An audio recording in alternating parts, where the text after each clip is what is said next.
Alors je marche sur la grande grille, j'écrase les feuilles mortes, je marche sur les grilles, les petites aussi, et après je marche sur les lignes jaunes.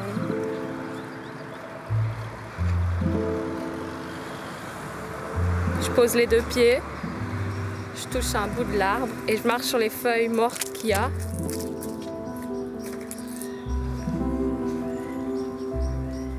Ensuite, je marche dans le coin et je râpe mon pied de l'autre côté. Il y a des maladies qui n'ont l'air de rien. Chez Théa, la maladie a l'air d'une danse. Le problème, c'est que Théa ne danse pas. Elle effectue des rituels que son esprit l'oblige à respecter.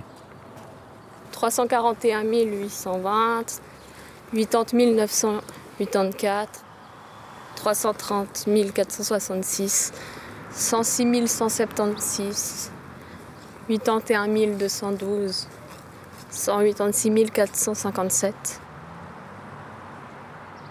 Quand je marche, j'essaye de trouver 3 numéros les mêmes qui suivent pour pouvoir faire un vœu. Mais là, j'en trouve pas encore. Là-bas, il y a un scooter avec 3 numéros les mêmes. 70 555. Je peux croiser les doigts, faire un vœu et ensuite je dois avaler ma salive.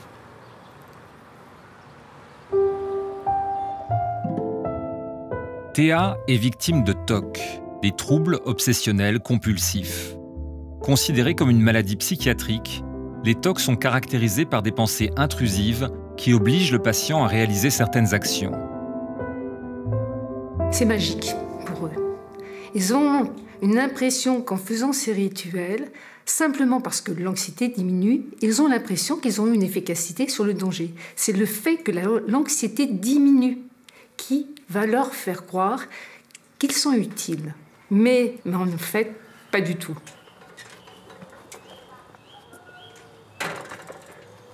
Ses premiers souvenirs nets de la maladie remontent à l'âge de 12 ou 13 ans. Des petites cérémonies envahissent sa vie, particulièrement en fin de journée. Quand j'allais au lit le soir, on faisait plein de contrôles pour voir si les objets étaient au bon endroit. En plus, j'avais beaucoup d'objets avant dans ma chambre. Du coup, je les contrôlais tous pour voir s'ils étaient bien alignés et puis qu'ils ne se touchaient pas. Si mes clés de mes armoires étaient dans la bonne diagonale. Et si je faisais pas ça, dans ma tête, ça allait pas.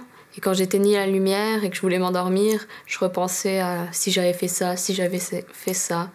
Du coup, je rallumais la lumière et j'allais recontrôler. Et ça durait longtemps. C'était pénible. Je pouvais pas dormir tout de suite et puis ça me prenait tout le temps l'esprit. Quand je suis à la maison, je ferme toutes les armoires de cuisine qui sont ouvertes. J'ouvre le lave-vaisselle, je ferme le produit vaisselle. Je mets la poignée de la porte verticalement. Je ferme le lavabo. Et tous les objets, il ne faut pas qu'ils se touchent. Du coup, je les sépare. Ensuite, pour rentrer dans ma chambre, je touche les encadrements de porte. Et ensuite, je tourne. Ensuite, je passe sans toucher le seuil. Comment vous savez ce que vous devez faire ou pas faire ? Ça vient un peu dans la tête comme, je sais pas, comme si quelqu'un nous parlait et nous dit de faire ça. Cette voix, c'est vous ou c'est quelqu'un d'autre ? C'est pas moi en tout cas, c'est quelqu'un d'autre. Et vous devez le faire ? Oui. Qu'est-ce qui se passe si vous le faites pas ? Après, il peut arriver une catastrophe aux personnes à qui je tiens ou une catastrophe dans le monde. Il est souvent difficile de savoir comment les enfants et les adolescents supportent leur TOC. Théa a 17 ans aujourd'hui. Elle donne l'impression de s'y être accoutumée. Pour moi, maintenant, ça me dérange plus. Je sais pas, je me suis habituée, je pense, au bout d'un moment. Vous avez essayé de ne pas faire la chose ou de la faire moins ? Oui, j'ai des fois essayé, mais après, je me sens pas bien dans la tête, alors je dois les refaire. Du coup, plutôt que de me sentir pas bien, je préfère faire maintenant. Et puis voilà, comme ça, j'ai pas de problème et ça me dérange pas de les faire. pense qu'elle dit que ça lui fait rien, mais au-dedans, je pense qu'elle n'est pas très fière non plus. La mère de Théa a vu sa fille grandir avec ses rituels. La maladie a fini par s'imposer dans la famille, résistant à tous les assauts du bon sens. Bravo.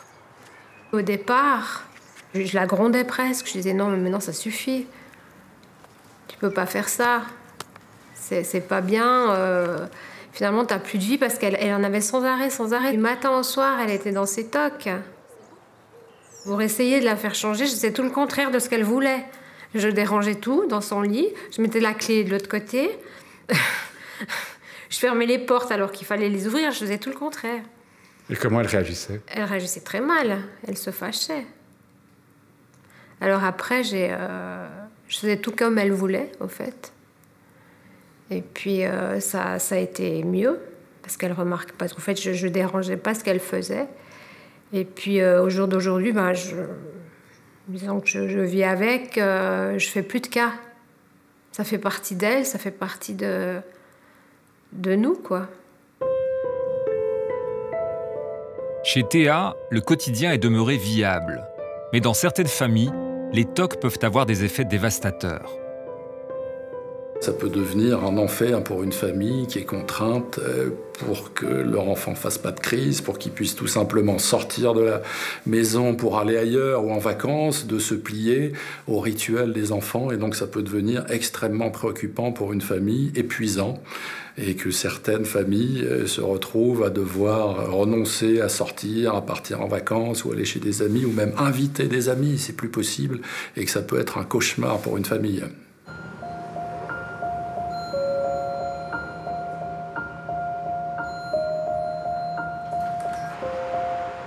Les TOC sont composés de deux éléments. Un élément visible, le rituel, qui existe sous différentes formes. Il y a par exemple des TOC de lavage, des TOC de contrôle, des TOC d'accumulation, des TOC de symétrie. Mais ces actions ont pour but de soulager le patient d'une chose invisible, des pensées obsessionnelles qui font planer une menace intolérable. La maladie touche environ 2% de la population. Elle débute dans l'enfance pour 36% des cas, ou dans l'adolescence pour 43% des cas. Dans 60% des cas, elle régresse avec les années. Mais elle ne disparaît sans séquelles psychiatriques que dans 30% des cas.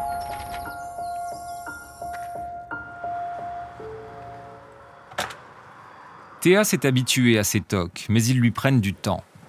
Elle aimerait ne pas avoir à les supporter toute sa vie. Aujourd'hui, elle a rendez-vous avec un pédopsychiatre. Bonjour. Bonjour Théa. Entrez, en prie. Mais donc votre souhait serait quand même d'essayer de vous débarrasser. Ouais.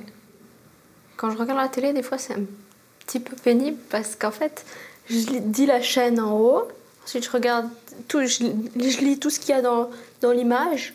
En fait, la chaîne, tout ce qui reste figé, par exemple, si c'est moins de 12 ans, puis ensuite la marque de la télé. Après, j'avale ma salive, je touche mes 5 doigts. Après, je touche de nouveau. Après, je réavale ma salive et je redis une fois. Et après, j'ai fini. Puis ça m'arrive peut-être 10 fois pendant le film. Les TOC ont souvent l'air bénins. Ils peuvent l'être. Mais les médecins conseillent d'être vigilants. À partir du moment où ces symptômes deviennent envahissants, qu'ils peuvent prendre une place dans la vie de tous les jours, empêcher de faire certaines choses ou contraindre, en regardant un film, de devoir faire X choses qui, à l'évidence, vont l'empêcher de se concentrer et d'être détendu, de pouvoir se laisser aller à regarder ce film, là, non, ça n'est plus bénin. Là, il faut s'en occuper, il ne faut pas attendre que ça passe, parce que c'est rare que ça passe tout seul. Théa a bon espoir. Avec ce médecin, elle va pouvoir suivre un programme thérapeutique. Mais chaque patient est différent. Pour Céline, la moindre sortie en ville tient de l'expédition. Un parcours de 20 minutes peut lui prendre plus d'1 heure. Alors moi déjà là, ça commence déjà dans le couloir. Je regarde si tout va bien.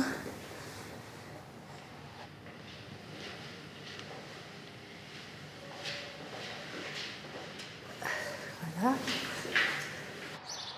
C'est clair que la tension, elle monte d'un cran. Ça, c'est sûr. c'est sûr. Alors bon, bah là...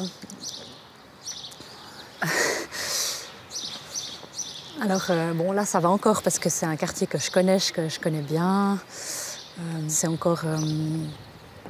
Ici, c'est encore assez gérable parce que c'est vraiment des quartiers tranquilles. Donc là, je fais toujours un petit coup d'œil pour voir s'il n'y aurait pas un cycliste ou comme ça, ou une voiture. Parce que je n'ai pas envie de renverser un cycliste quand je marche. Là, je vois que tout va bien, tout est calme. Céline est persuadée qu'elle risque de blesser ou même de tuer quelqu'un. Son TOC repose sur ce que l'on appelle une phobie d'impulsion. J'ai peur en fait de pousser des gens, sous les transports publics, sous les bus, sous les trains, sous les voitures, sous les camions.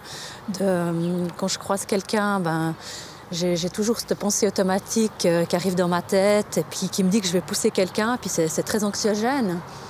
Donc après, je suis obligée de vérifier que tout le monde va bien, parce qu'évidemment, vous pensez bien que j'ai pas envie de faire ça. Mais c'est une pensée que je peux pas maîtriser, qui arrive dans ma tête à chaque fois que je croise quelqu'un, en fait. Pour moi, quand le bus arrive, c'est un tel stress que j'ai vraiment de la peine à le regarder, parce que je vois tout de suite des catastrophes, je vois tout de suite... ça me fait peur, quoi. Ah, le voilà. Donc ça, c'est un vieux bus, donc c'est un peu plus compliqué pour moi, parce qu'encore en plus, il y a des escaliers, donc...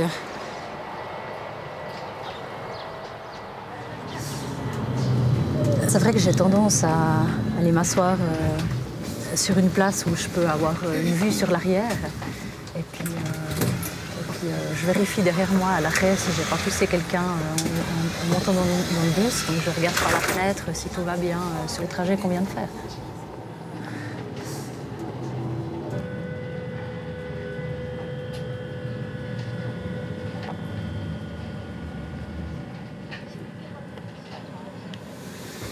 Voilà, ça c'est un arrêt que je connais pas du tout, donc c'est un facteur de stress supplémentaire.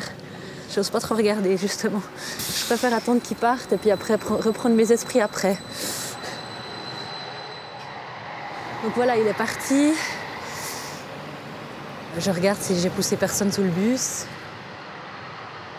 Parce que là, j'ai une vue globale de l'arrêt. Là, je vois vraiment bien l'arrêt de bus depuis là. Les pensées intrusives de Céline semblent invraisemblables. D'où viennent-elles? La psychiatre qui a diagnostiqué son TOC souligne à quel point l'origine de cette maladie est difficile à déterminer.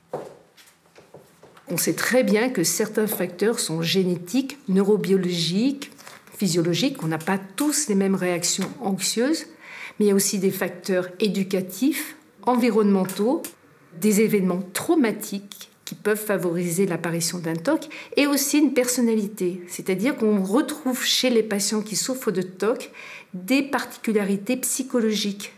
Ils ont une intolérance à l'incertitude, ils ont une hyper-responsabilité, ils ont aussi une intolérance à l'anxiété, et comme particularité, une difficulté à faire la différence entre ce qu'ils imaginent et la réalité. Ce que je pense devient la réalité.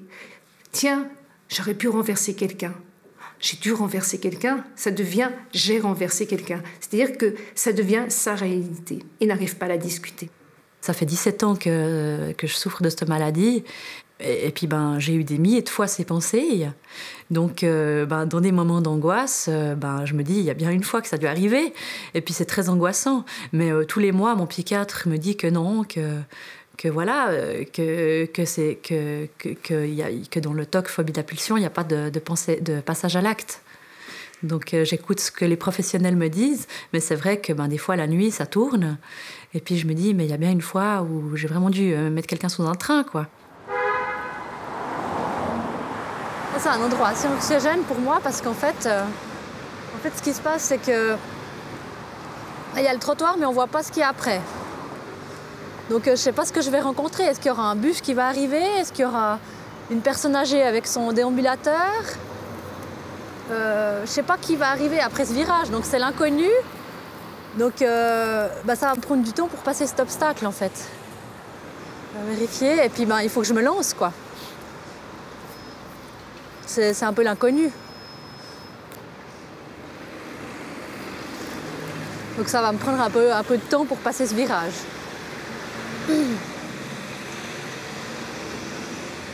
Donc j'attends que le trafic se calme un peu, puis après je vais me lancer. Voilà, je me lance.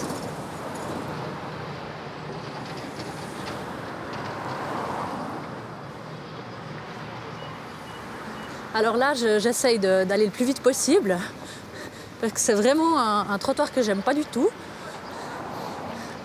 Donc c'est ma propre logique à moi, mais c'est vrai que pour une personne extérieure, c'est complètement irrationnel. J'en suis tout à fait consciente. Céline rêvait de devenir infirmière en pédiatrie. Elle y est presque parvenue. À 21 ans, elle suit l'école d'infirmière, lorsqu'un pansement, qu'elle imagine avoir mal fait, lui provoque des angoisses insurmontables. Bientôt, son TOC se déclare. Il ne la lâchera plus. Alors, elle change d'orientation et devient employée de commerce. Mais la maladie va la rattraper.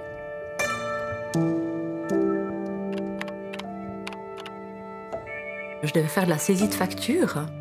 Et puis, je voulais que tout soit parfait parce qu'évidemment, dans ma tête, j'imaginais que si je faisais une erreur, l'assuré, s'il n'était pas remboursé correctement, il n'aurait plus assez à la fin du mois pour manger. Et puis que peut-être que, s'il n'a pas assez d'argent, que peut-être qu'un jour il va se suicider, puis que ça serait ma faute. Donc je faisais très très attention que tout soit juste.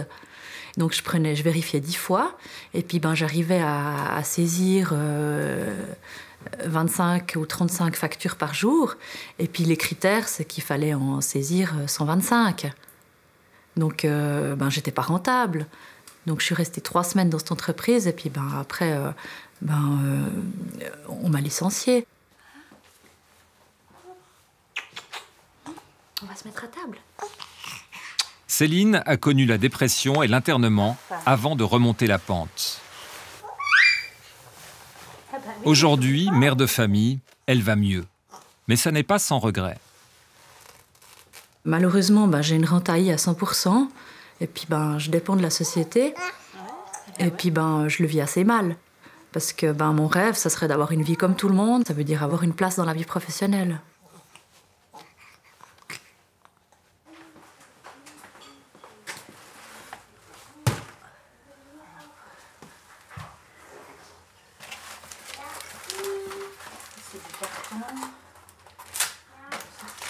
À sa phobie d'impulsion s'ajoutent des TOC plus courants, comme les vérifications.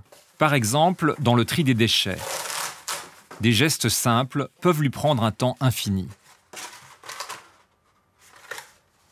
Je veux bien trier comme on doit le faire pour la déchetterie, et puis j'ai peur de faire une erreur, et puis que ça ait des conséquences.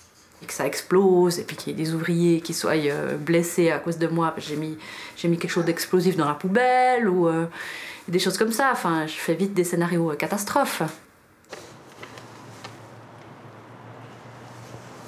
Ouais, c'est embêtant, c'est entre les deux, quoi.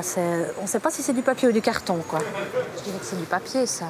Céline aimerait profondément surmonter ses angoisses. C'est du papier, Elle a essayé plusieurs traitements, avec des résultats souvent décevants.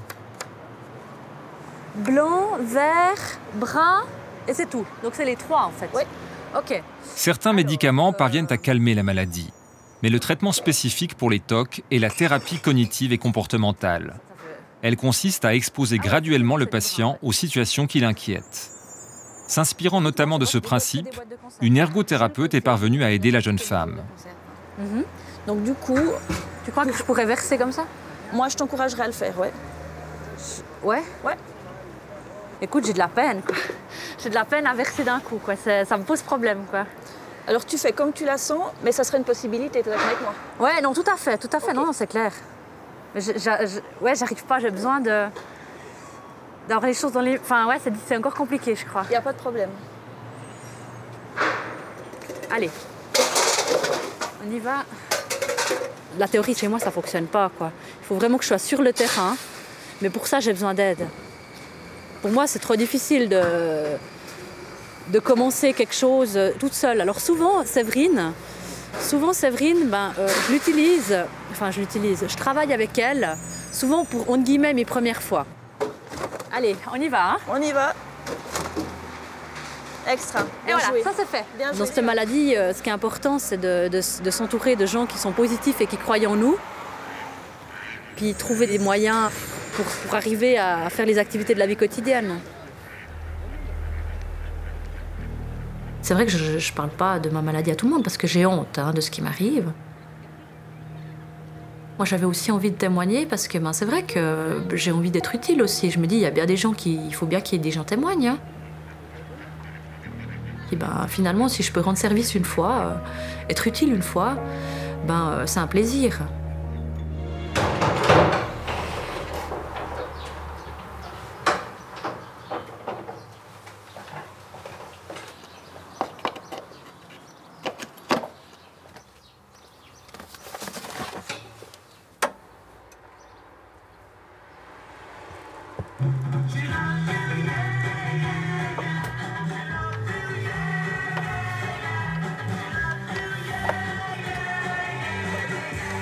Il fait moins 10 ici dedans. Tip top. Dylan a 19 ans. Il fait partie de ces gens qui savent tout faire. De l'informatique à la mécanique, en passant par l'électronique, il répare n'importe quoi. Vous avez pu faire un apprentissage ou une école qui vous a permis d'exploiter tout ça? Non. Non? Pas pour le moment. J'ai pas pu trouver un emploi parce que les gens, les employeurs, ils ont des fois de la peine à engager des gens comme nous. Parce que vis-à-vis des clients, ça peut poser problème. Des gens comme vous, c'est-à-dire? Des gens qui ont le syndrome.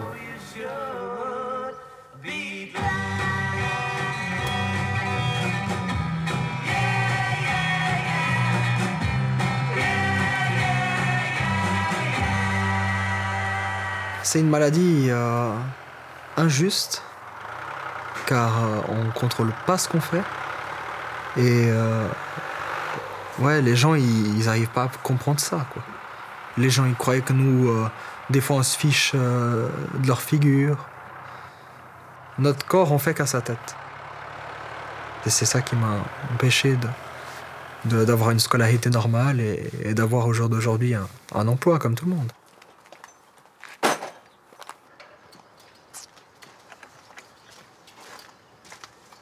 Tu vois, Henri, là, qu'est-ce que t'en penses? Faut qu'on mette un peu de... Des grippeurs, ouais. Ouais, parce que là, ça va pas... Henri, pour moi, c'est comme mon grand-père. Il m'a vu grandir, il m'accepte comme avec mes tics, et puis pour lui, c'est comme s'il les voyait même pas.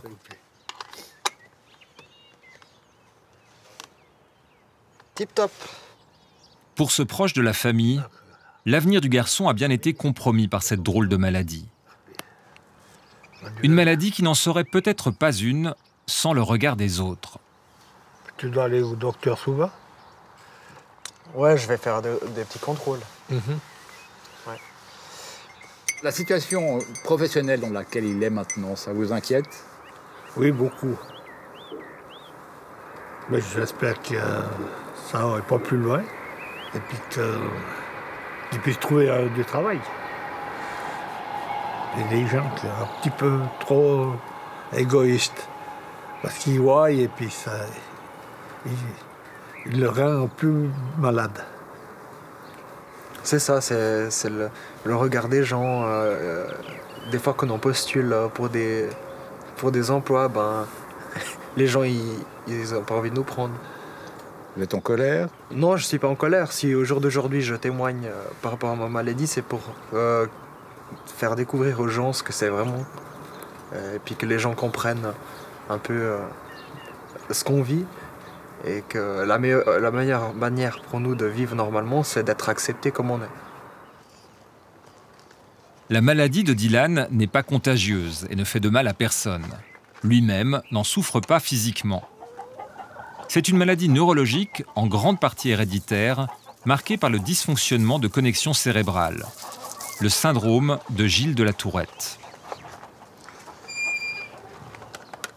Le syndrome de Gilles de la Tourette, c'est une maladie neurodéveloppementale, dans le sens qu'il y a une fenêtre d'apparition qui apparaît entre 5, 8 ans, au plus tard 21 ans, et qui disparaît un peu avec les années, sauf pour 20% des cas. Alors c'est une maladie qui a plusieurs expressions. Elle a une expression très visible, c'est les tics moteurs et les tics vocaux, qui sont bien sûr assez impressionnants.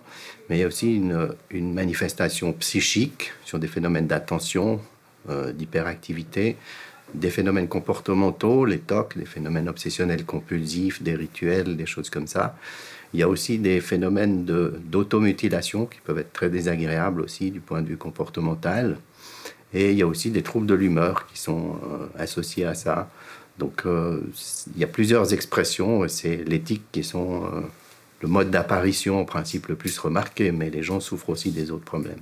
Alors les premiers tics, c'est les tics vocaux, donc les comme ça, ou les oui, comme ça.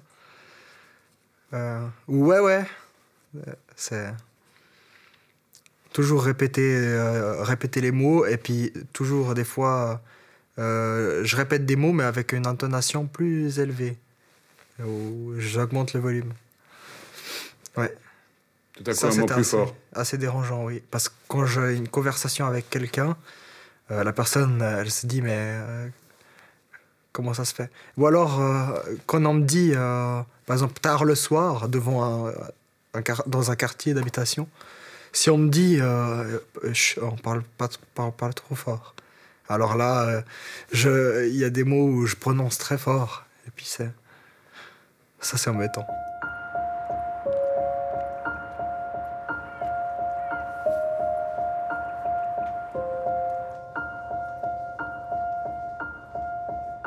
Le syndrome touche environ 1% de la population. Entre 30 et 40% ne peuvent s'empêcher de répéter certains mots. Moins de 20% ne peuvent s'empêcher d'avoir des gestes ou des mots grossiers. Pour environ 30%, la maladie s'accompagne de troubles obsessionnels compulsifs. Mais sur 100 malades, environ 80 verront la maladie régresser ou disparaître à l'âge adulte.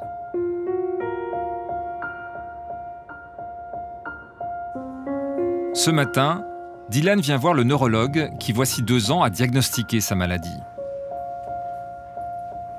Voilà, Dylan, bonjour. Bonjour. Donc on s'est vu la dernière fois. Les tics, ils ont changé d'endroit ou de manifestation ou...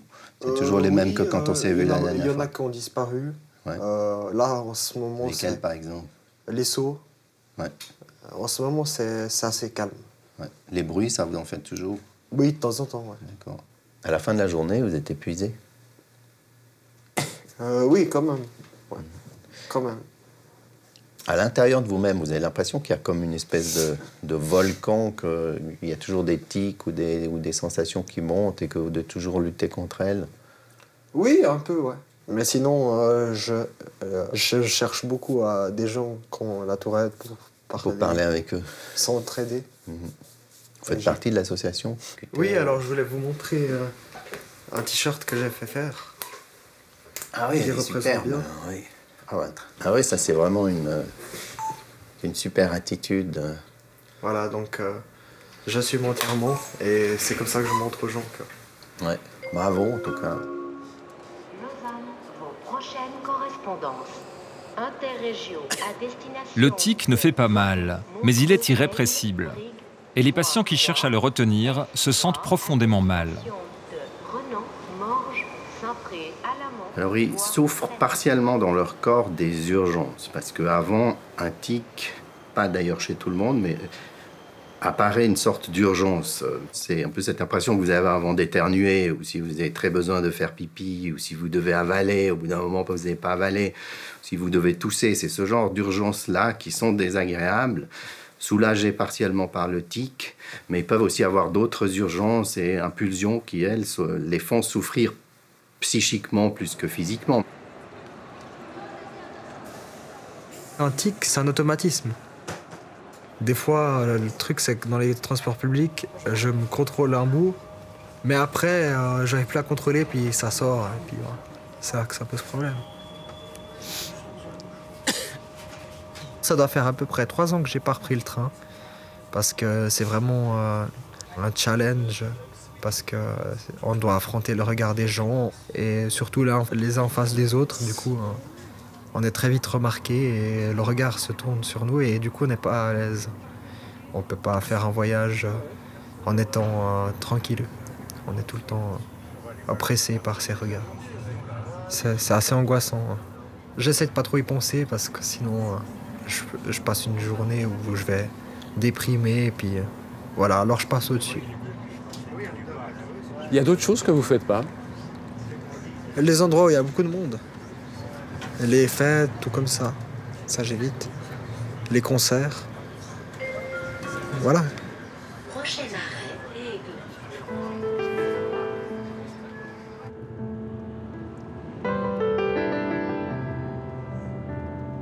Toutes les personnes frappées par le syndrome racontent la même histoire. Avant même le premier regard, la seule présence d'autres personnes déclenche un malaise. En fait, c'est la proximité avec les gens.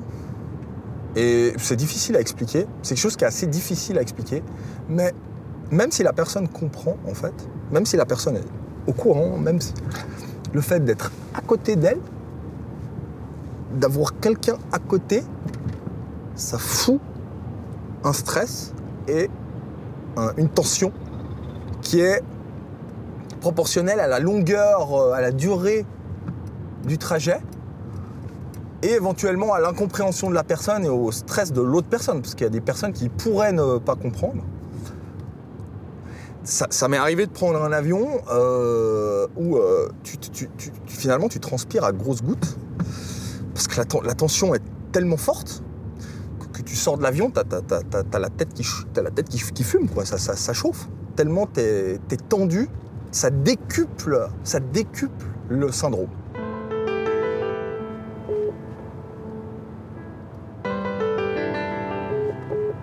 Bonjour Sabrina, Grégory à l'appareil. Bonjour. Voilà. Vous allez bien? Je vous passe une petite commande à livrer pour mercredi, mais... Grégory a aujourd'hui 34 ans et une vie presque normale, avec un travail qui lui réussit. Il a pris son parti, une fois pour toutes, des différents aspects de sa maladie.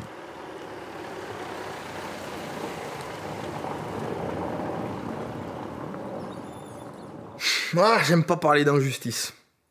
Parce que je suis pas dans cet état d'esprit. C'est une maladie, point barre.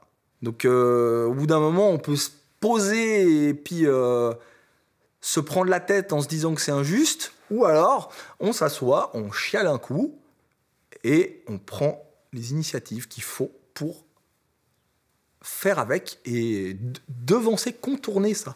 Contourner cette injustice. Et finalement, j'ai eu plein de fois où, effectivement, je sors, la personne ne me connaît pas, elle va peut-être rigoler une fois, mais à quelque part, rigoler, c'est une manière d'accepter. Moi-même, je me fends la poire quand je vois d'autres patients qui ont Tourette, ça me fait marrer. Et ensuite, t'acceptes le truc et tout va mieux. Comment vas-tu? Ça va bien? Ça va bien, merci. La ligotée, on décarbonique peut-être un peu plus que le chasse-là, mais pas complètement. On laisse toujours un léger carbonique, une légère pointe qui donne un peu de fraîcheur. C'est bon, hein, je trouve ça. C'est tendu, c'est racé, j'aime bien. Ouais. Il faut dire que Grégory passe le plus clair de son temps avec des gens. Il travaille dans le commerce et ne se contente pas de traiter par téléphone. Il aime les contacts, et tant pis s'il détonne. Dans ce dont il parle. On a vu assez vite qu'il avait Gilles de la Tourette, mais après, à force de le côtoyer, ben non, on voyait moins sa maladie. Ouais, mais... Quand même, on est dans un métier qui est basé sur les relations. Ouais. Et ça gêne pas? Ben, pas de notre côté, et les clients, je crois pas non plus. Il est assez à l'aise dans son métier aussi, ça l'aide peut-être, et à l'aise, on va dire quand même, il a l'air d'être à l'aise aussi avec sa maladie. Quand on le voit comme ça, si ça lui arrive, il ne se crispe pas pour que ça s'arrête, il fait passer son moment où il a des spasmes, et puis ça continue, puis on repart dans la discussion, puis il n'y a pas de problème. Nous, en tout cas, ça ne péjore pas nos relations ni de travail, ni d'amitié. Mais au niveau aromatique, tu arrives quand même... La forte personnalité d'un Grégory n'étonnera pas les médecins. Les personnes victimes du syndrome montrent des dispositions physiques et mentales équivalentes, voire supérieures à la normale. On compte des célébrités parmi les Tourettes. Exemple,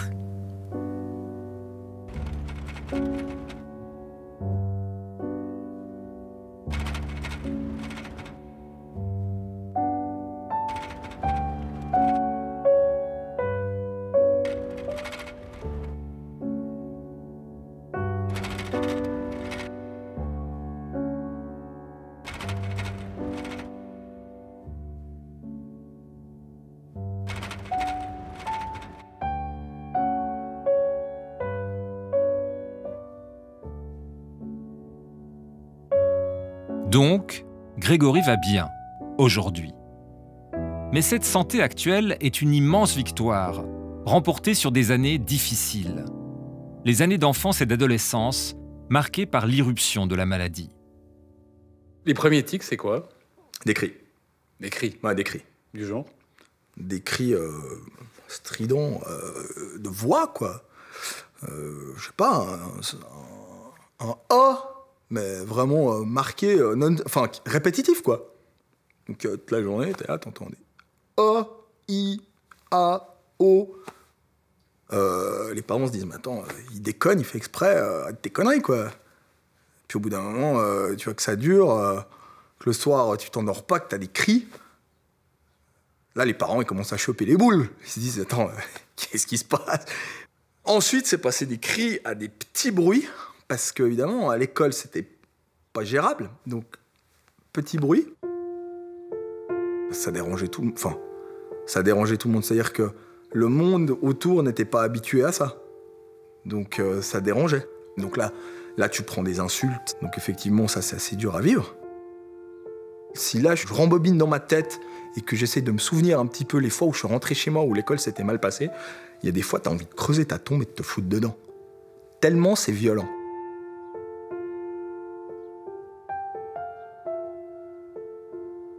Je pouvais pas faire une semaine complète à l'école. Parce qu'une semaine complète, c'était trop lourd, c'était trop dur. Psychiquement, mentalement, c'était tellement dur, tellement lourd, qu'il fallait que, pour souffler, pour me changer les idées, pour pouvoir supporter. Donc j'allais à l'école finalement bien plus rarement que les autres. Ce qui a fait que j'ai toujours pu tenir ma scolarité et que finalement j'ai pu ne pas être marginalisé, en guillemets, c'est-à-dire mis de côté, c'est que j'avais un entourage, j'ai toujours eu un réseau à mes côtés qui faisait que j'avais toujours une béquille, un appui quand j'en avais besoin pour remonter, parce qu'il faut un moteur pour tenir.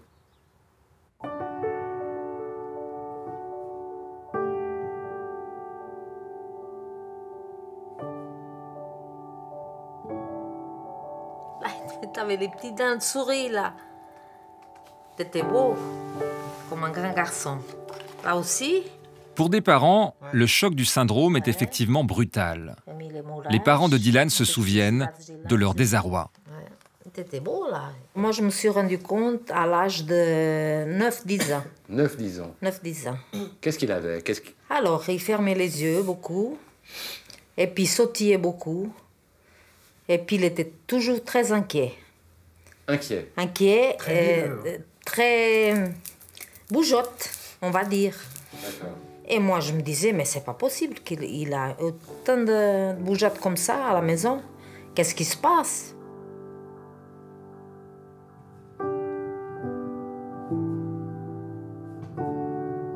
Il était déconcentré à l'école. Jusqu'à ce qu'on trouve la maladie, c'était très dur. Moi, je n'étais pas gentille avec. Je l'ai beaucoup engueulé. Je l'ai beaucoup engueulé. Mon mari, non, mais moi, oui. Aujourd'hui, je regrette beaucoup ce que j'ai fait.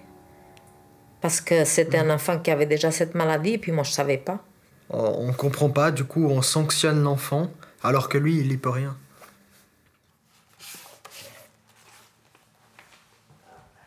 Il y a un aspect dans la survenue des tics, en fait, qui est très culpabilisant pour les parents, qui ne peuvent rien faire, en fait, et qui voient eux-mêmes très souvent que les réponses spontanées qu'ils ont rendent la situation encore plus difficile pour l'enfant.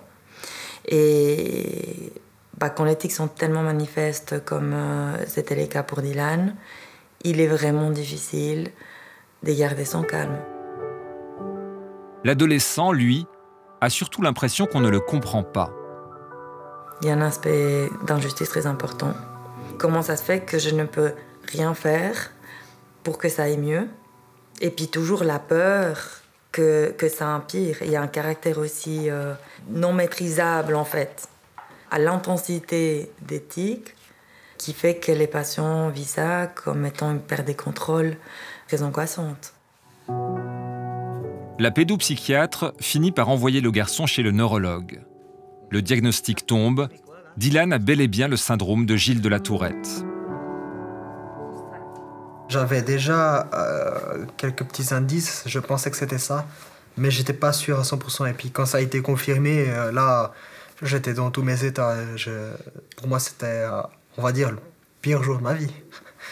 Mes parents, ils peuvent être témoins, tout le trajet. Et tout le trajet de Pission à Aigle, il a pleuré. Mais ouais.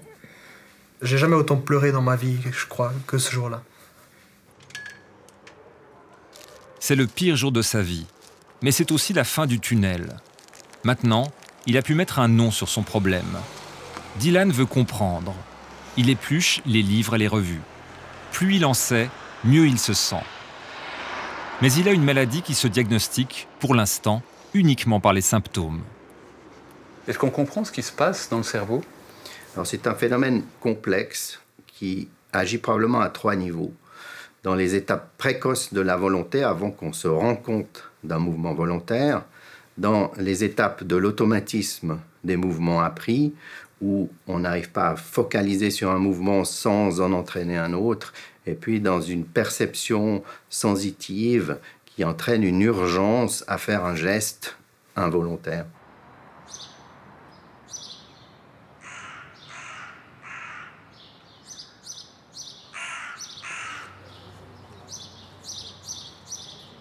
Merci. Ici, on a notre machine de recherche IRM. Oui. Aujourd'hui, 2 ans après son diagnostic, Dylan n'a rien perdu de sa curiosité. Il passe une IRM dans le cadre d'un projet de recherche en neuroimagerie consacré au syndrome. Une occasion à saisir pour une maladie rare, encore assez mal connue. Le principe est simple. On compare des dizaines de cerveaux à l'aide d'un ordinateur. On enregistre les images de cerveaux touchés par le syndrome pour les comparer aux images de cerveaux normaux. En procédant à des milliards de comparaisons, l'ordinateur peut trouver des différences là où l'œil humain n'en voit aucune. Donc 5, 4, 3, 2, 1, c'est fini. C'était vraiment très gentil que vous avez eu la motivation de participer dans cette étude. Et donc c'est un cerveau complètement normal. D'accord. Si vous me demandez, est-ce que vous voyez quelque chose qui explique tous mes problèmes avec l'éthique, avec mon Tourette, je peux vous dire non. Reste à passer maintenant du particulier au général. Les images du cerveau de Dylan vont aller rejoindre une banque de données qui établit des particularités statistiques. Elles restent à interpréter. Pour le moment, nous sommes plutôt au niveau descriptif. Donc, on constate une différence qui implique plusieurs structures du cerveau, mais je n'ai pas d'explication pourquoi. Je constate juste la différence, donc c'est une description, mais je ne peux pas dire si les différences commencent déjà dans le ventre de mère, donc dans la phase embryonale, ou il arrive plutôt après la naissance. La science progresse lentement. Pour un Dylan, la médecine ne fournit pas actuellement de réponse adéquate. La solution qui lui reste tient moins de la thérapie que de la philosophie, avec l'aide de ses amis et de sa copine. Je connais ma maladie et je me suis dit pourquoi pas apprendre à vivre avec. C'est le combat d'une vie. Parce qu'on est tout le temps en train de vaincre ce syndrome. Ça nous a beaucoup soudés parce qu'on a un couple différent des autres. Pour elle, ça fait partie de moi, c'est ma personnalité qui est comme ça. Elle voit même plus l'éthique. Et c'est comme ça pour la plupart de mes amis. Voilà, et moi j'ai des tics, mais ils ne le voient pas. Ça fait partie de moi. Si j'en ai pas, ils vont trouver plutôt bizarre que j'en ai pas.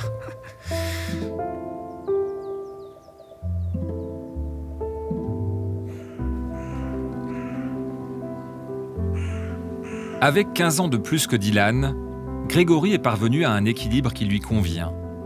Un équilibre basé sur la volonté, l'humour et le sport.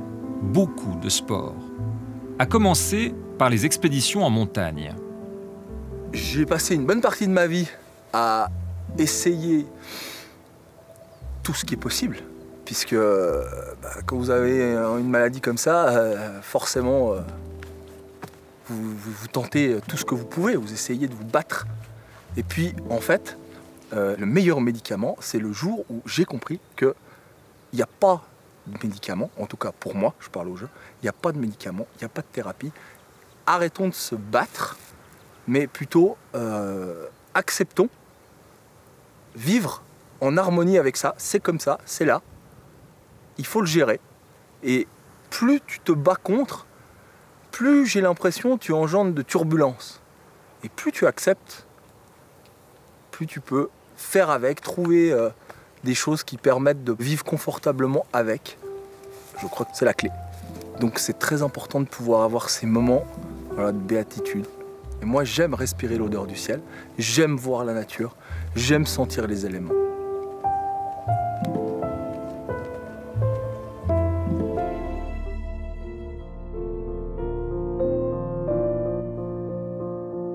Un jour, mon papa est venu à la maison, il m'a dit « Tamara, va te renseigner sur cette opération. C'est peut-être quelque chose qui est bénéfique pour toi. J'ai pas l'envie qu'il se passe un truc, que tu fasses une bêtise ou quoi que ce soit. » Tellement j'étais pas bien. Et je me suis renseignée au mois de juin, cette opération. Et puis ça a été très très rapide et le 12 octobre, je me suis fait opérer. Le syndrome de Gilles de la Tourette existe dans des versions plus ou moins sévères. Chez Tamara, il était particulièrement sévère. Jusqu'à ce qu'elle se fasse opérer, voici 4 mois, les symptômes de la maladie lui ont vraiment gâché la vie. C'est beaucoup des cris, des gestes, des mots obscènes, des mots vulgaires. Les gens, en principe, ils ont « Ah, t'as le syndrome Gilles de la Tourette, tu dis des mots vulgaires et obscènes. » Non, c'est pas que ça. Je répétais beaucoup les mots, des cris d'animaux, des cris spéciaux. Par exemple, s'il y a quelqu'un qui riait bizarre, je recopiais son rire. Si j'entendais un bruit bizarre, je le refaisais. Ce qu'ils savent pas les gens, c'est qu'on est conscient de tout ça. On n'est pas fou, on est conscient. Chaque bruit, chaque tic, chaque geste, chaque parole, on est conscient. Mais quelques secondes avant, on n'arrive pas à retenir. Une torture, d'autant plus rude qu'elle a surgi tardivement. Après une enfance normale, une adolescence normale, Tamara a eu le temps de terminer ses écoles et un apprentissage avant que la maladie ne se déclare. C'est vrai qu'à 18 ans, quand on attrape ça, c'est pas évident. C'est l'âge où on sort, où on rencontre des gens. Certaines fois, ça rigole, c'est normal. Je veux dire, après, voilà. Le regard des gens, c'est difficile. Les gens ne sont pas méchants, mais un regard, retourner la tête, quand on crie, il y a tout le monde qui se retourne. Ouais, j'aime bien passer inaperçu, mais là, c'est un peu râpé. Aujourd'hui, la jeune femme a 36 ans. Elle a passé la moitié de son existence avec des tics handicapants avant de se faire opérer. Une opération dite de stimulation cérébrale profonde, pratiquée régulièrement à l'hôpital de Lille à Berne.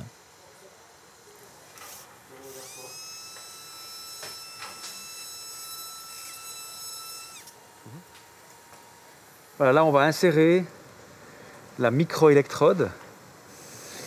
Vous voyez, il y a 4 petits contacts au bout de l'électrode. On pourra choisir d'en stimuler un des 4 ou éventuellement une combinaison des 4. Cette intervention demeure exceptionnelle pour cette maladie. On ne connaît guère actuellement que 120 cas de Tourette opérés dans le monde. Heureusement, il y a très peu de risques. Il y a 1 à 2% de risque de faire une hémorragie. Toutes les hémorragies cérébrales ne sont pas relevantes, ne sont pas symptomatiques, mais elles pourraient de temps à autre induire un déficit neurologique. Pour cette opération, on intervient dans la zone dite des noyaux gris centraux. Plusieurs cibles sont envisageables. Dans ce cas, en se basant sur leur expérience, les médecins ont choisi les palidomes.